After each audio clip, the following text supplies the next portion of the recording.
I can, congratulations first of all, to undertake this role, a tough role, and to be an inspiring force for all of us. Have you announced your candidacy in Liberia? And have you established a TCL team in Liberia, not Monrovia, but in Liberia? Yes. This seems out of awkward. I have announced the fact that I am actively exploring running for president of Liberia. This is something I want to do, something I believe I can do, something I'm aspiring to do, but I think it'll be premature to formally announce it today. We need to build an organization, and we're doing that now in Liberia. We have county coordinators in 7 counties and teams in 7 counties and small offices in 7 counties.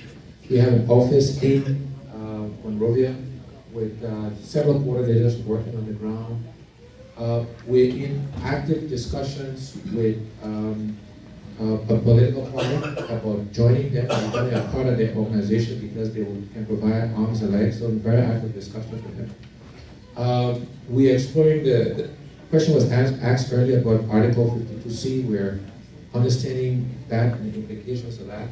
So active work happening to enable the outcome we want. And again, I don't want anybody to have any doubt that I'm committed to this quest. But I also believe you have to be realistic about how you get from where you are to where you need to go. Again, this is all part of how I'm wired, right? It's not, you can't wish things to happen. Irma, you know that, right? And because this is just not about me and my ego, I also want to make sure I can attract the right people, build a right team, because no one person can make this happen. So all of that work is taking place as we speak. Get the right team, the right people, the right structure, the right association, the right political parties. And with all of that in place, at the right time, we will formally quote-unquote announce. You also, there's an art and science to this as well. You know, if you're too early, you lose a bit of the cachet. There's a bit of marketing. You can't wait too late either, right? There's a fine balance we gotta find. And so that's the sort of the dance we're going through. Thank you, Alex. And we're going to go rapid fire because we just about ending. So we're going to have 3 questioners.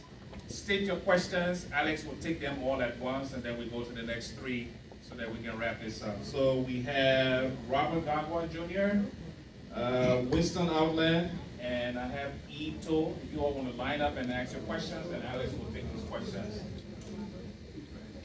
Thank you. Thank you, Mr. Cummings, for this town meeting. Now, my fear, you know, I'm into education. I just returned from Liberia a week ago, and I believe strongly that a country emerging from a long civil war prioritizes education. And I don't think that's something we've done. You just spoke about sweeping statements and choices. And so I think we all can agree that our education system is damaged and is in need of serious reform.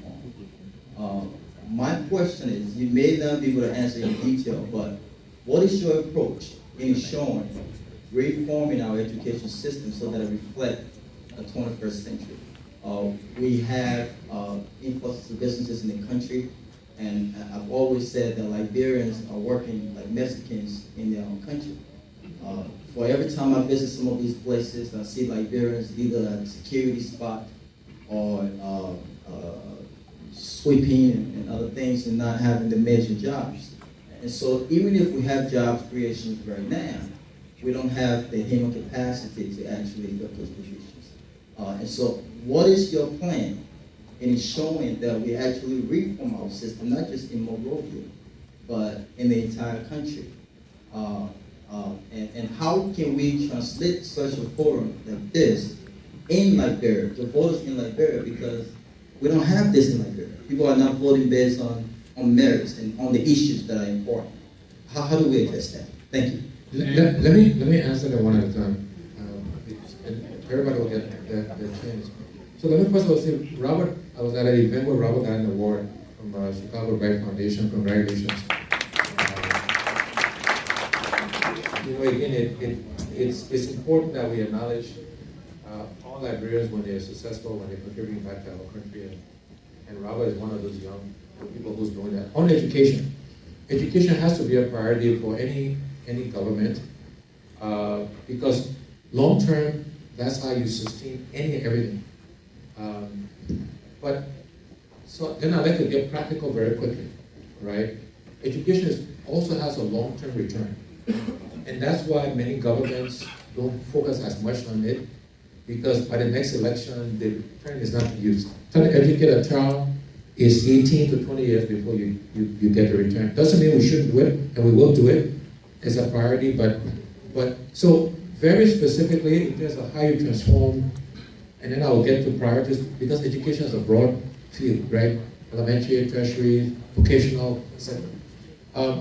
Technology is potentially a very powerful way of teaching education at an accelerated pace.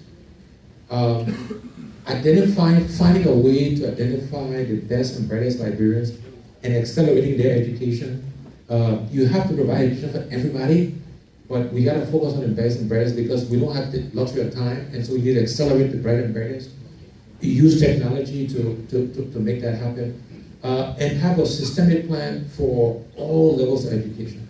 But the areas I think we should focus on more immediately, Robert, is vocational and technical and adult education, because you get quicker return. We're building a place in Liberia, and we're struggling, and we want to use more librarians. That's what we said. And we're struggling to find sort of the technical skills, the carpentry skills, the plumbing skills, the electrical skills. You can have immediate impact because